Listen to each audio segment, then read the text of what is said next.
Salut, c'est Marcus, bienvenue dans Level 1. Aujourd'hui, on est avec un jeu qu'on attend depuis des années. C'est pas dur, depuis Gran Turismo 1, on attend Gran Turismo 2. Tellement c'était vachement bien le premier pour les fanats de vraies bagnoles et tout. Pas comme moi, parce que les bagnoles, je m'en fous un peu dans la vraie vie. Donc vous allez voir que ça, c'est bon côté Gran Turismo 2. Mais faut être vraiment, je trouve, vachement accro. Mais quand même, c'est un chef d'œuvre, allez, on peut le dire, sinon je vais encore m'attirer les fous des gens. C'est comme Final Fantasy 8, je sais pas pourquoi. J'ai du mal à m'y faire. Allez, ce que je voulais vous faire voir, c'était un peu comment ça marchait. Alors, c'est presque un mode aventure. Il faut passer son permis, il faut acheter une voiture d'occasion et tout. Il y a des tas de trucs à faire. Je vais vous faire voir des petits bouts. On va pas vraiment commencer par le premier niveau. C'est-à-dire, je vais pas vraiment passer mon permis. Parce que normalement, une des premières choses à faire, c'est d'aller passer son permis. Regardez, c'est là, au-dessus de ma tête. Donc, ça consiste en toute une série d'épreuves. Il y a du freinage, il y a des virages, il y a des tas de trucs à faire. Il y a plein de permis, vous voyez, il y en a beaucoup plus que dans le premier épisode. Il y a des permis internationaux et tout. Évidemment, c'est de plus en plus dur. Et puis, il y a toutes ces épreuves qu'il faut faire. Donc, par exemple, on va commencer par la première, c'est la toute bête, c'est le freinage. Ça consiste à essayer de lancer la voiture et à freiner au bon endroit pour s'arrêter pile dans le damier qu'il y a en bout de piste. Alors voilà, donc on va commencer par ça. C'est le plus simple, ça vous donnera une idée de ce que c'est. On vous demande aussi d'autres épreuves, de choisir des trajectoires, de prendre des virages, d'aller le plus vite possible, etc. Et une fois que vous avez réussi chaque épreuve, on va accélérer un petit peu, et ben vous avez le droit vous avez votre permis, vous pouvez participer à des courses. Évidemment, selon les courses, il faut différents types de permis, internationaux, nationaux, etc. Donc pas moyen de commencer le jeu sans permis. À moins de commencer sur le CD-ROM arcade, parce qu'il y a deux CD dans la boîte. Il y en a un qui est arcade et l'autre qui est... C'est où les freins, je sais plus. C'est l'autre qui est plutôt, simulation. Là, on a pris direct le mode simulation. En mode arcade, vous pouvez jouer tout de suite, vous prenez les voitures que vous voulez, on peut même jouer à deux, c'est assez sympa. Je me prépare à freiner quand je verrai le panneau des 900 mètres. Et il faut un timing. Donc je vais 1, 2, 3, clac. Je commence à freiner. Est-ce que ça va m'arrêter sur le damier? Oui, yes. Est-ce que j'ai mis le bon temps? 38 secondes, il fallait faire combien? Ouais, c'est bon, je suis dans les temps. Donc, par exemple, là, j'ai réussi cette épreuve. Médaille de bronze, c'est pas terrible, j'aurais pu faire médaille d'or. Et on a droit à un ralenti à chaque fois après l'épreuve. Donc là, évidemment, il va pas être très intéressant le ralenti, donc on va en sortir. Alors par contre, je trouve le gros problème de Gran Turismo, c'est les menus, c'est n'importe quoi. Regardez, à chaque fois, je passe par le truc pour mettre mon high score, et puis il faut que je choisisse une autre épreuve, mais je suis obligé de repasser par le menu. J'aurais pu aller directement... Qu'est-ce qu'on va faire? On va faire des virages simples. On va faire virage simple. Voilà, celui-là. À chaque fois, il faut repasser par les menus pour passer une épreuve. C'est super lourd, alors qu'on aurait bien aimé passer une épreuve et puis appuyer directement sur le bouton pour passer à l'épreuve suivante. Non, à chaque fois, il faut se recogner le menu. Donc ça, c'est super lourd et c'est le grand défaut de Gran Turismo. C'est des menus extrêmement confus, extrêmement compliqués.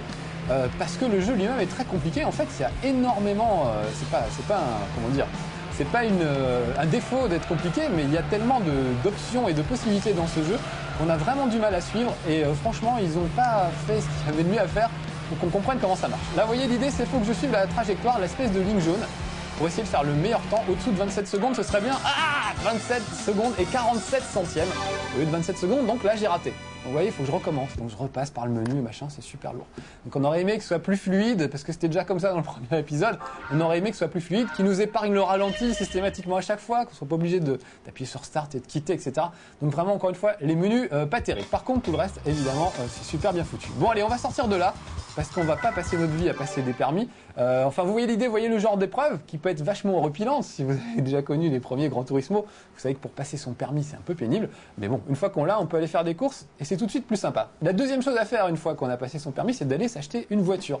Alors là aussi, c'est encore un petit peu merdique. On va retourner, clac, à l'accueil, pouf. Non, pas là, je voulais pas aller là. Je voulais aller à l'écran, à la carte, voilà. Je suis un peu perdu dans tout ça, voilà, c'est tellement compliqué. Donc voilà, il faut acheter une voiture. Et regardez, il y a plusieurs zones où on peut acheter des voitures. Il y a l'est de la ville, le sud, etc.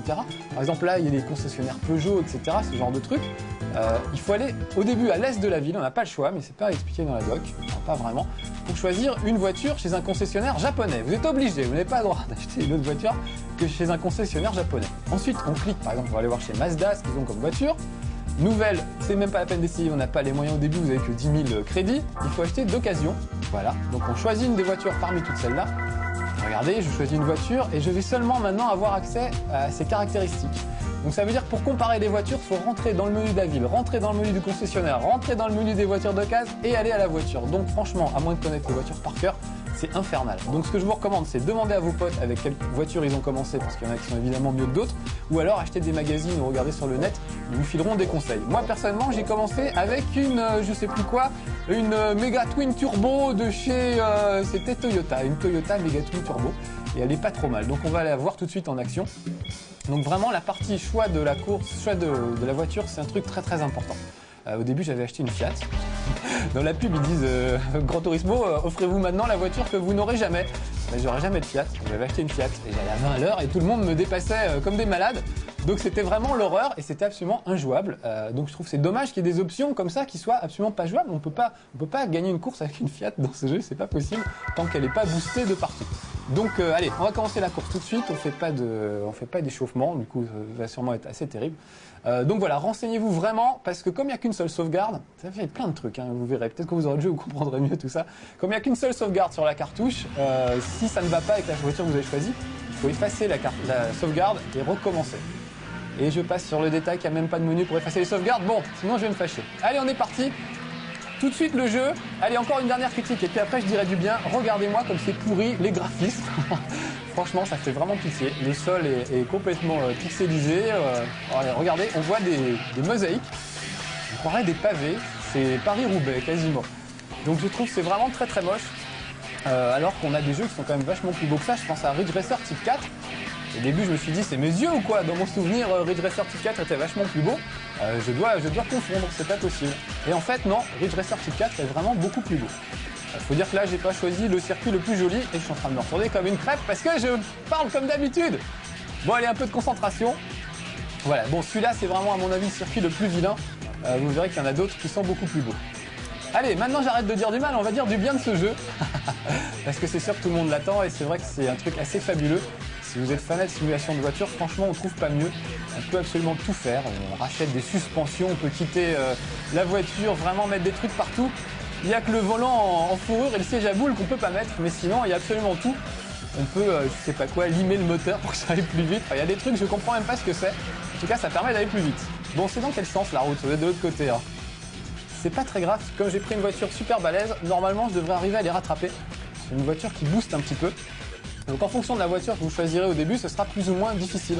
J'avais pris une voiture un peu moins puissante, moi au début, et c'est vrai que les courses c'était vraiment une vraie bagarre.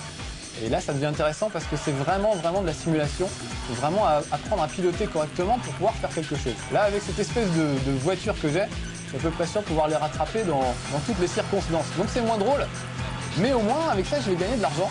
Et avec l'argent, je pourrais d'abord améliorer cette voiture-là, lui mettre des turbos, etc.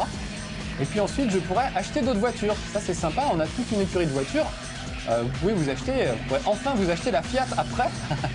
Vous pourrez la quitter à mort pour qu'elle soit super balèze avec des turbos partout. Et ce qui est vraiment étonnant, c'est que les voitures sont très très différentes les unes des autres. Celle-là, par exemple, est assez rapide, mais pas très maniable en fin de compte.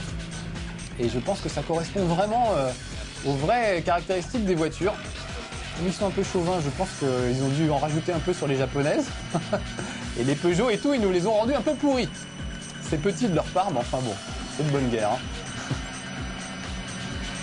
Bon, les autres, on va passer en vue subjective. Regardez, ils sont dans mon rétro. La vue dans le rétro, c'est quand même assez pratique. Quand vous êtes pas loin de la ligne d'arrivée et que les autres essayent de vous doubler, il faut faire un peu obstruction pour les empêcher de vous rattraper.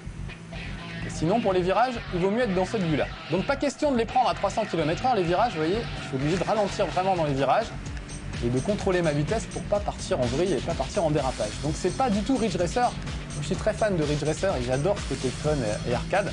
Là, c'est pas du tout ça, c'est beaucoup plus simulation. Si vous adorez la simulation, évidemment, Gran Turismo, c'est absolument irremplaçable. Et si par contre vous préférez des trucs un peu plus fun, je vous conseillerais plutôt Ridge Racer Type 4. Donc vraiment, en fonction du type de joueur que vous êtes, à vous de décider ce qui vous conviendra le mieux. Voilà, bon je vais finir premier, ce qui serait quand même pas mal, malgré mes 2 dérapages complètement foireux. Autant dire qu'avec une autre bagnole, c'était même pas la peine d'y penser. À la première incartade, c'est terminé, on se retrouve 6ème et on voit plus jamais les autres. Surtout qu'ils roulent vachement, ils sont en pack carrément complètement groupés. Voilà, ça c'est les statistiques de tout le monde. On a droit aux ralentis, ils sont toujours superbes les ralentis par contre dans Gran Turismo, parce que je trouve que ce qui est le mieux modélisé, c'est vraiment les voitures. Vous allez voir un peu les effets de lumière sur les pare-brises et tout. C'est vraiment génial. Puis on a un vrai petit magnétoscope. On peut choisir l'angle de caméra, on peut aller se mettre un petit peu partout. Voilà, là je peux être dans ma voiture, dans la voiture d'un autre candidat si ça m'amuse et si je préfère. Voilà, on va voir ce qu'a fait ce monsieur par exemple. Et il y a vraiment des angles de vue assez incroyables. Voilà, la vue du dessus, il y a cette vue-là qui est vraiment superbe. C'est toujours un plaisir de revoir les courses, vraiment, ça donne des ralentis absolument magnifiques. comme on n'est pas là pour faire les touristes, on va aller voir une autre, on va aller voir une autre course. Là, j'ai pris des courses. Alors, je suis premier, voilà, donc vous allez voir, je vais gagner de l'argent. Super. 3000, ouais, pas mal. 3000, c'est pas mal. Donc, avec ça, évidemment, je vais pouvoir booster un petit peu ma voiture et faire des trucs encore mieux et participer à d'autres courses. Je sauvegarde pas, on va continuer. Clac, et on va essayer de voir ce qu'on peut faire comme autre course. J'ai mon permis, donc j'ai accès à toutes les courses, il y a des permis. À condition d'être dans les bons centimètres cubes et un tas de trucs. Enfin, vraiment, c'est ultra compliqué. Je pense qu'ils vont vendre un guide Gran Turismo. Ça m'étonnerait pas d'eux. Je pense que c'est fait pour ça. On va changer d'endroit. On va faire Red Rock Valley, tiens, qui est quand même déjà beaucoup plus joli. Parce que j'exagère un peu quand je vous fais voir le premier circuit là. Hawaï, c'est franchement le plus laid. Donc, soyons un peu plus ouverts et voyons un circuit déjà nettement plus beau. Vous allez voir que c'est plus joli. Donc, je vous disais, il y a 2 CD. Je ne sais pas comment je vais faire pour vous parler en 10 minutes de Gran Turismo, il y a tellement de choses. Il y a un deuxième CD qui est un CD d'arcade. Petit détail au passage, quand on frotte avec l'ongle le CD bleu, ça sent l'essence. Ils l'ont fait en odorama. C'est un petit détail super sympa. En mode arcade, il n'y a pas grand chose au début, parce qu'il n'y a pas beaucoup de pistes qui sont ouvertes, mais vous en ouvrez au fur et à mesure en fait. Toutes les courses que vous gagnez ici, vous pouvez les retrouver ensuite dans le mode arcade, en utilisant votre carte mémoire. Donc ça c'est plutôt une bonne idée, ça permet de jouer tout de suite. Comme les bourrins comme moi qui ont envie de jouer tout de suite, voilà, on peut tout de suite voir ce que c'est qu'avoir des voitures puissantes et jouer à Gran Turismo 2 avec des gros engins de la mort. Vous voyez le grossier. Bon là, je contrôle à peu près mon virage, les autres restent derrière, c'est pas trop mal. Mais je pense que ça va pas durer parce que je suis pas un grand conducteur en fait. Vous avez dû vous en apercevoir d'ailleurs.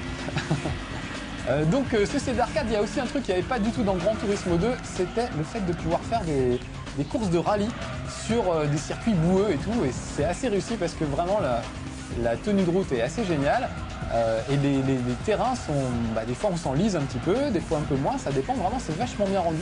Donc les fanas de rallye, voilà, seront assez comblés aussi par Gran Turismo 2, donc vraiment ça fait vraiment un jeu très très complet. Il y en a vraiment pour tous les goûts, même si on se met en mode arcade, c'est vrai qu'on n'est pas très loin d'un Ridge Racer, même si je préfère Ridge Racer encore une fois. Mais en tout cas, voilà, il y en a vraiment pour tous les goûts ce coup-ci, donc ça c'est plutôt pas mal. Bon, ils sont derrière pour le moment, je m'en sors pas trop mal. Mais je pense que ça va pas durer, je vais arriver les gros virages. On va moins rigoler. Tiens, qu'est-ce que je disais? Tout ce serait de pas trop déraper. Voilà, je vais me remettre comme ça, on y verra peut-être un peu plus clair. Alors, vous voyez là, le coucher de soleil, tout de suite, c'est beaucoup plus mieux beau. Moi, je préfère. On peut s'appuyer sur les autres. Là, j'ai mis un mode qui n'est pas très réaliste où il n'y a pas les dégâts, mais si vous voulez vraiment aller jusqu'au bout de la simulation, vous pouvez mettre des modes dégâts et la voiture s'abîme au fur et à mesure, ce qui est beaucoup plus logique.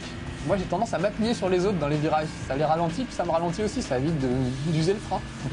C'est pas plus mal. Bon, on en est où là? 2 tours sur 2, pas mal, je suis prompt. Pour le que Shadow.